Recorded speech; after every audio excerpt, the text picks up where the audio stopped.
Yang banyak turun Nabi di mana? Di Palestina. Yang hari ini terpecah setelah tahun 1948, setelah terjadi peristiwa deklarasi Balfour yang digagas oleh pemerintahan Inggris, berdirilah sebuah negara yang bernama Israel. Asalnya itu tanah siapa? Tanah orang Palestina. Palestina itu di mana? Di Kanaan. Dalam perjanjian lama disebut dengan Filistin. Di Palestina itu mayoritas Muslim. Apa yang menjadi pangkal persoalan? Perang sampai puluhan tahun. Cekcoknya 3000 tahun. Biar jelas semuanya. 3000 tahun Israel itu tidak pernah damai. 3000 tahun. Dari mana kita menghitungnya? Setelah negara Israel didirikan oleh Daud alaihissalam. Maka hari ini yang dipakai menjadi bendera negara Israel itu the Star of David, bintang Daud. Karena mereka berkeyakinan bahwa di Masjidil Aqsa yang berdiri hari ini, disitulah dulu pernah ada tempat ibadah yang dibangun oleh Sulaiman alaihissalam yang bernama Haikal Sulaiman. Apa yang direbut? Tanah Palestina. Kenapa direbut? Karena disitulah pernah ada puluhan ribu para nabi. 3 kitab suci turun di situ. Apa? Taurat turun di situ, Injil turun di situ, Zabur turun di situ. Ada puluhan ribu nabi di sana. Tapi yang dibunuh oleh Bani Israel itu ada 400 nabi yang dibunuh oleh kaumnya sendiri. Saking kejamnya Bani Israel itu. Nah kemudian, kenapa Masjidil Aqsa itu punya posisi penting di umat Islam? Pertama, peristiwa Isra dan Mi'raj. Isra Nabi dari Makkah Al-Mukarramah ke Masjidil Aqsa.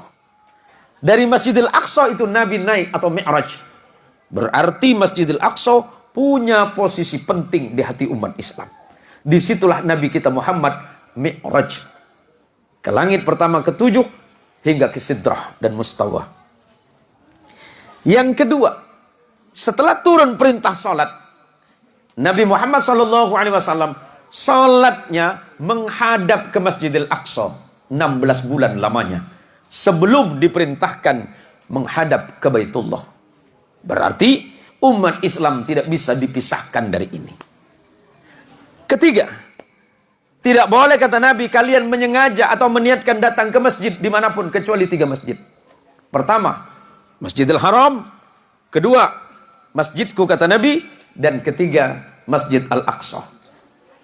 Keempat, sahabat Abu Dzar Al-Ghifari pernah bertanya kepada Nabi, "Ya Rasulullah, di manakah masjid pertama kali dibangun di dunia ini?" Pertama kata Nabi, Masjidil Haram.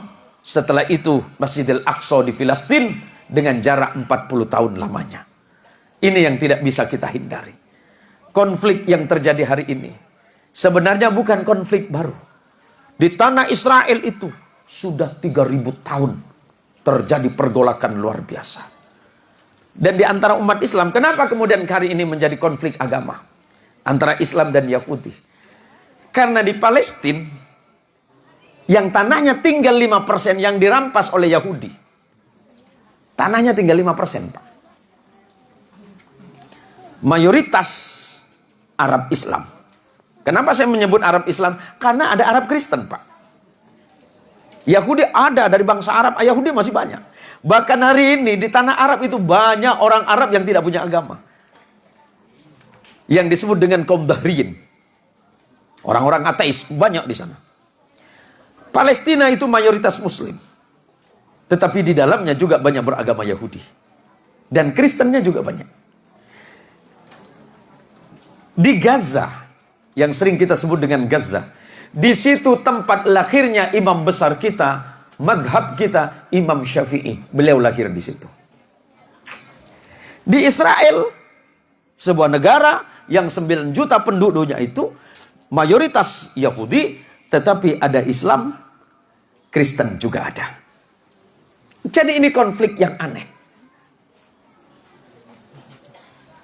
Kalau dibilang konflik agama, bisa iya, bisa tidak. Kenapa? Karena yang diserang oleh Yahudi, di dalamnya juga ada Yahudi.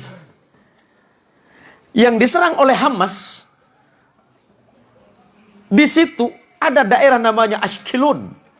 Dalam bahasa Arab disebut dengan Asqalan. Tempat lahirnya Imam Ibnu Hajar al-Asqalani, penulis kitab Syarah Fathul Bari, yang beliau mensyarahkan kitab Sahih Bukhari. Biar jelas sejarahnya. Bagaimana simpati kita umat Islam? Kita doakan kepada Allah, mudah-mudahan konflik ini segera berakhir. Mudah-mudahan saudara kita yang muslim, yang wafat dari kemarin, Allah jadikan orang-orang yang syahid di jalan Allah Subhanahu wa ta'ala. Dan seluruh dunia hari ini harus bersama-sama menolak kekerasan atas dasar apapun. Apalagi itu terhitung sebagai genosida, pemusnahan etnis yang sangat luar biasa. Kita bersedih.